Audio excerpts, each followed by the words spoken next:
Welcome to Health, Wellbeing and Lifestyle, where professionals in the field inform, educate and inspire the community to be healthier, more balanced and live the lifestyle they love.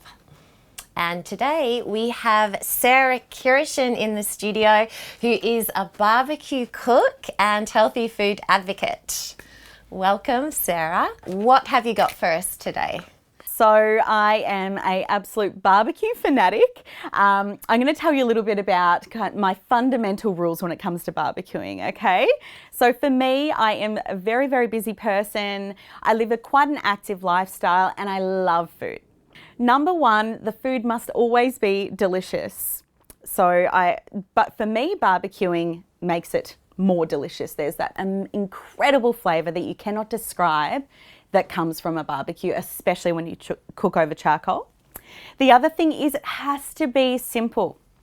And of course, quick. That was the other point as well. So delicious, simple and quick. They are my three fundamentals to cooking on the barbecue. Do you want to talk about what you've got here? Absolutely. So this is actually quite a special dish. For me, I really, really enjoy, there's nothing worse than being stuck in the kitchen, right? So I really enjoy doing something a little bit special, but again, especially if I'm going to be entertaining, I want to make sure that it is delicious, simple and quick. So for me, cooking a fish, especially a whole fish on the barbecue it is a little bit theatrical and it's a little bit special, but it is also quite delicious, quick and easy to do. So when it comes to my beautiful snapper here, all I do is I pop as many herbs as I possibly can inside because as it cooks, they're going to infuse the flesh from the inside out. So herbs and lemon, it's kind of that simple. And then on the outside, I usually make a few incisions in the fish. And in this particular one, I've just got some fennel and lemon. And that's it. Again, that beautiful, gentle aniseed flavour of the fennel and the lemon complements the fish so beautifully and it keeps it really, really light and fresh, and that's what we want, especially when we're having a delicious fish like this.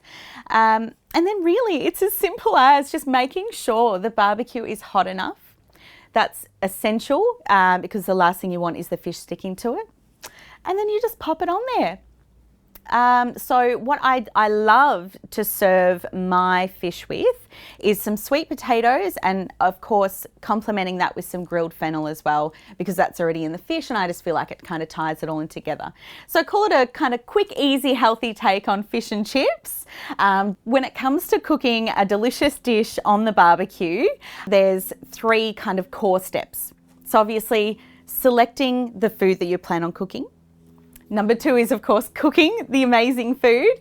And number three, which is certainly most people's favourite, which is actually consuming it and serving it up.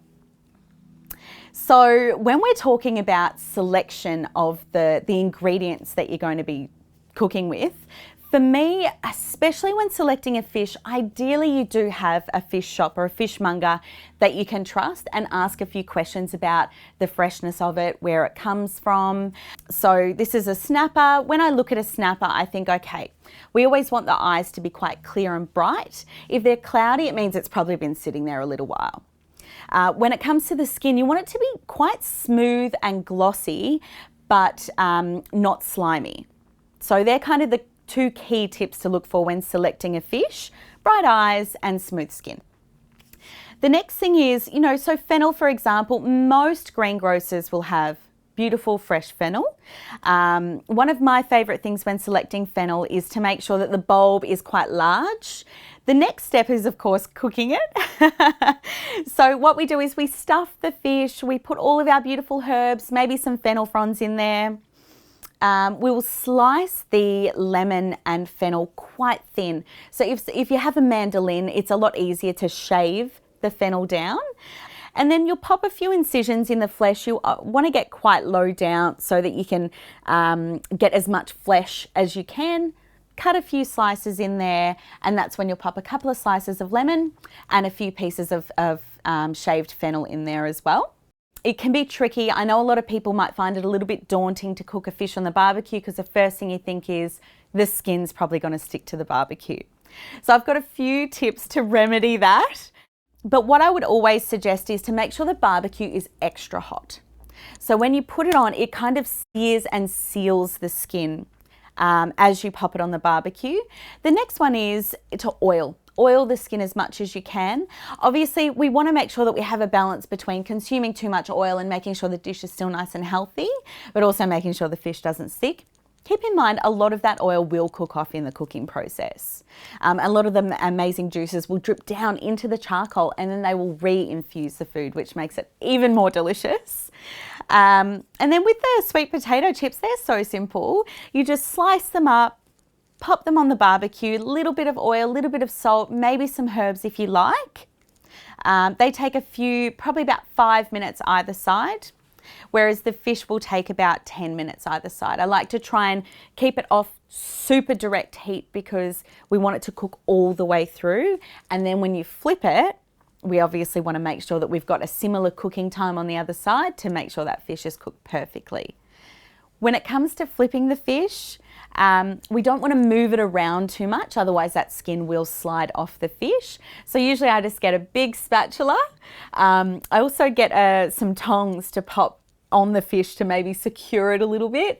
And you just slide the spatula under there and use your tongs just to gently flip it. Sarah, I'd love to hear your top barbecue tips. All right, there are quite a few. I will summarise it for this dish. So when it comes to barbecuing, one thing to remember is it's not as prohibitive as it may seem. It can actually be quite quick and easy. And for the value for money in terms of, and the return on investment, the flavour, and also just that active process of cooking something outside is well worth the short and quite simple investment of time. So I like to cook over charcoal. The flavour is so much better, the heat distribution is phenomenal, and the way that it holds its heat for such a long time is really valuable to me when I'm cooking on the barbecue. The next step is to make sure that you use I prefer to use a natural fire lighter. The last thing you want is to taint the taste of the food that you're going to be cooking on the barbecue. So always opt for a natural fire lighter. So the next step, what I did with this snapper is I used some oak smoking chunks. So just before I pop the food on the barbecue, I pop a few smoking chunks among the charcoal, and then what you've got is this additional flavour explosion, and it's just smoking up that food and it's infusing it with so much flavour. Thank you so much for sharing those really handy tips. If you want to learn more about Sarah and barbecue cooking and how to cook this incredible snapper, go to Sarah's webpage on our website at healthwellbeingandlifestyle.com.au. Now stay tuned because after the break we've got another guest and we'll be discussing another interesting topic. After the break, health and wellness expert Dr Zara Celik is talking about gut health.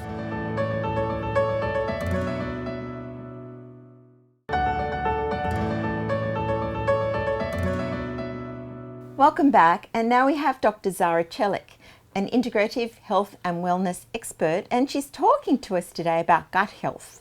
So welcome, Zara.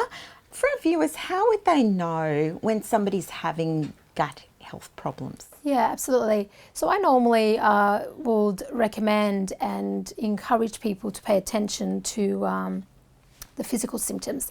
So the symptoms are actually telling us and giving us feedback about what is happening internally in terms of gut health. So certain symptoms could be, and not exactly, but it could be such as bloating, having diarrhea, constipation, flatulence, or also, indigestion, heartburn, things like that can indicate that the gut health is not performing really well. Okay, so what's important for our viewers to know in that instance? It is important that we recognise there are symptoms and our physiology is giving us feedback to let us know something isn't right. So consulting with your healthcare practitioner, maybe getting a stool test done to see the root cause of your symptoms. It could be maybe a parasite, again, it could be maybe candida yeast overgrowth in the digestive health. the symptoms are giving feedback to let the individual know something isn't quite right. So I will encourage our viewers to get in touch with their body, connect with the body, and recognize the symptoms. Maybe keep a food diary to see what serves them in terms of nutrition and what doesn't. And to, again, consult their healthcare practitioner and get a stool test done and take it from there. What would you say happens for people when they've got those symptoms? Well, immune system can be compromised or not functioning, at optimum level. The individual may feel phlegm in the morning, congestion in the nasal cavity, maybe puffiness under the eyes. They may find they are frequently getting colds and flus, or they have inflammation in the body, or the energy levels a little bit low, could indicate to the individual that gut health needs some attention as well. Right, and that would include tiredness, I suppose, is that? Well, they could be, but then tiredness could come on from other things as well. So I wouldn't particularly say tiredness, but definitely foggy brain could be one of the things. If the person's feeling, foggy brain or a bit sluggish in terms of energy levels, the gut health again may play a role. Again, it's just more the physical symptoms, that food intolerance, that people think, oh yeah, I'm intolerant, I just, cut this food out. I encourage people to really get to know the root cause. That's what's really important. So we are not really depleted and the microbiome is functioning well and we're absorbing our nutrients. We're not having any deficiencies such as iron deficiency and things like that. In that regards, in that sense, it is important that people find the root cause. So nothing is actually eating our reserves and depleting us from our nutrients. Would you suggest a particular type of nutrition for people with gut health problems? Yeah, so again, everyone's bio-individual. I will encourage everyone to connect with the physical body and see what really serves their individuality, because there is not one particular food or nutrition fits and serves everyone's needs. So it is important that we connect with what we're eating and also seeing how that food serves us. Do we get certain symptoms to let us know that it doesn't resonate with our body? And if that's the case, that may not necessarily serve that particular individual. So bio-individual diet is what I actually encourage people to get onto. What would be the top tip for people to bear in mind about gut health? Yeah, so keeping an eye on your stress levels, keeping an eye on how you are eating. Are you practicing mindful eating? Are you swallowing? Are you a quick eater? They all sort of play a role when it comes to taking care of our gut health. Not to eat with emotions is definitely a good tip because we can go with our emotions and start eating, but it may not necessarily be the right thing at that time. So the body may be telling us something else. For example, somebody could be angry or upset, or stress can be a bit heightened, and they may sort of, go and suppress that with eating. And in that state, when we're eating in that stressful state, in that heightened state, the nervous system is not balanced. The parasympathetic nervous system is not active. The autonomic nervous system is in balance. So if an individual eats in that stressful state, then really they are eating at sympathetic level, nervous system being overactive, in overdrive, which doesn't serve the body, which doesn't really serve the digestive health. So I will encourage people to really pay attention to their state when they're eating as well. Do you have any particular advice for our viewers just before we go to break?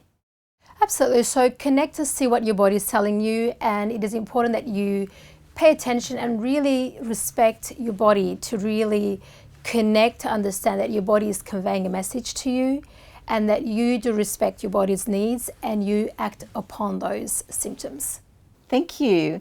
And for more information on Dr. Zara and gut health, then please go to her webpage on our website, healthwellbeingandlifestyle.com.au. Next time, Dr. Zara will be back talking to us about how to detox your life. Stay tuned. After the break, yoga for wellbeing instructor and author Pauline Rooney is talking about chair yoga.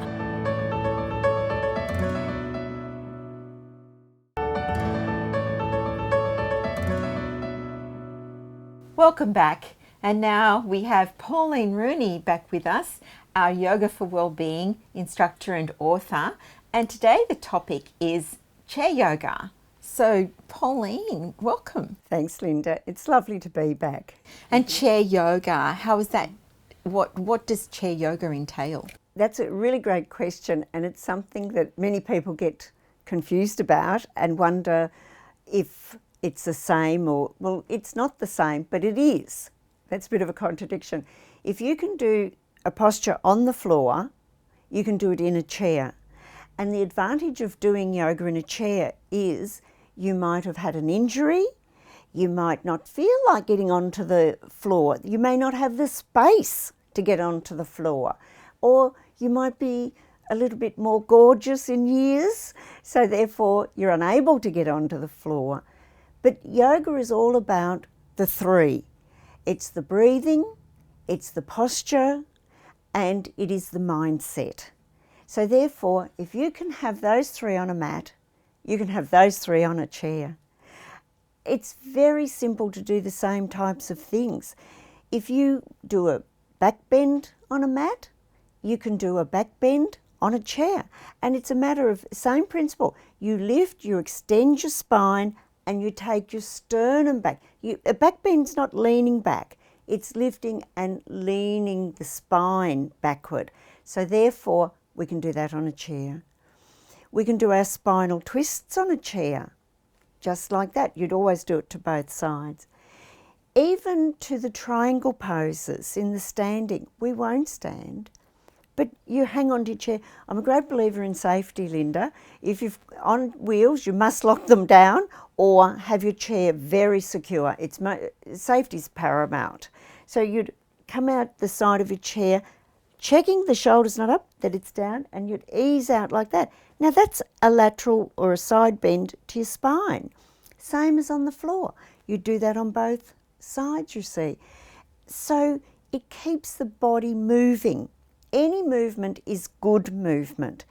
We don't just do the movement and forget about our breath and our mind application to it.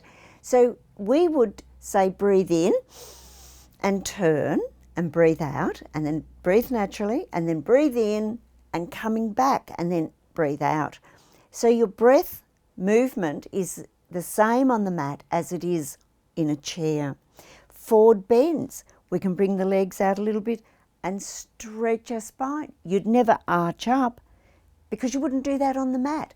So you extend and you come forward. Ankle work. How often have we heard, oh, my ankles are weak and I find it hard to balance or to walk? In your chair, circle your ankles. You'd go both ways and you'd do both ankles, and just that very gentle movement, that will help. The other one that I really like for bone density, hands back on the chair, right foot always slightly forward, and that has to do with the positioning of lifting. When you see people standing, they often come forward and lift like that. That's too much strain. So by putting that foot forward, holding your chair back, you lift from there. It's a straight lift. You can come straight up to stand. But that's enough work. Even if you're unable to lift, you can still push like that. You're still getting the bone density work in your arms. So it's a matter of modifying, but creating the same outcome. It's the outcome, it's the intent, your breath, your mindset. Again, you keep your mind focused. If you're on the mat, you're internalizing what you're doing, your breathing, your posture, your alignment. It's exactly the same on the chair. You're not thinking about anything else. You're really working into that body part. The other one, we often hear people say, oh, but what about our heart rate, the cardiovasculars? We've got that covered in chair yoga and mat yoga. And I like to call this a tushy swoosh, because we're going to hang on and swoosh our tushy from side to side. Slow is great, or you can go quite fast. You're safe because you're not standing up and what have you, and your cardiovasculars will pump along quite nicely. So there's many of those types of things. You can hang onto your chair and move your feet back and forward. Again, that is fantastic for the ankles, the knees, the hip, also the abdomen, because you're lifting to bring your legs out, so that's working there too. There's many, many things we can do in that chair. All of these will help us in balance, and we all know that we need to balance when we're on our feet. So lifting the leg and extending and swinging back like that, you're strengthening your hip joint area, and therefore, of course, that helps when you stand up, the strength in the hip joint. So I suppose with people especially with ongoing over the last several years, with more work being done on computers, from work from home, online, no matter what the age group, I suppose that this is something that people can think about when they're having even during the work. Oh, most definitely, most definitely. This covers right across the range. Children, they're on games, and the average time for children under the age of 16 is 8 hours, and that's a lot of screen time on top of their schooling time, right? And then I think at 16 and over it becomes 15 hours and more. That I'd be very conservative in saying that. And if they're gaming or chatting to friends, they too can do this, and they don't even realise that they're doing something great for their body. You know, it's really important. And I must say, I notice that both of us smile, and that's a really good thing to do too, because it takes about 16 muscles to smile and 32 to frown. So it's very harsh on the face if you're frowning a little bit too much. So smiling is good. It also changes the mindset, right? So if you're feeling a bit sad and you're sitting there feeling, I'm sad, it doesn't do the mind, the body any good, Linda. So a big smile and a big breath and a little movement will change your day completely. It's really important. And teach our children to do these things. If they can learn at a very early age that it's simple to do, because they're busy. We're all busy. We don't always have time to get onto the mat every day. We might go to a class, but if we do something every day in the chair, we would notice a huge difference. It'd be fantastic. What would your best advice be for people could take with them today? Oh, the best tip I could give is what I call juicing up your knees. And our knees get stiff and sore. This one, you blow into your hands, rub them, have your fingers down, because that helps to warm up more quickly. Warm them up, cup your hands. We just have the lightly over there, and it's like a figure eight lying down, and we move our knees around like that about 7 times. That's all you need to do, and then go back the other way. And I can pretty much guarantee you're going to find a huge difference in those knees. They're going to love you so much for juicing them up. It's amazing. If you're in the garden or sitting, anything like that, it's fantastic. Wonderful. Thanks, Pauline. You're very welcome. And we'll be back next week with more amazing guests. But in the meantime, for more about Pauline Rooney and yoga for well-being, and particularly chair yoga, then please go to her webpage on our website, healthwellbeingandlifestyle.com.au. And we'll see you next week. If you'd like to know more about our show, please like our Facebook page and subscribe to our YouTube channel.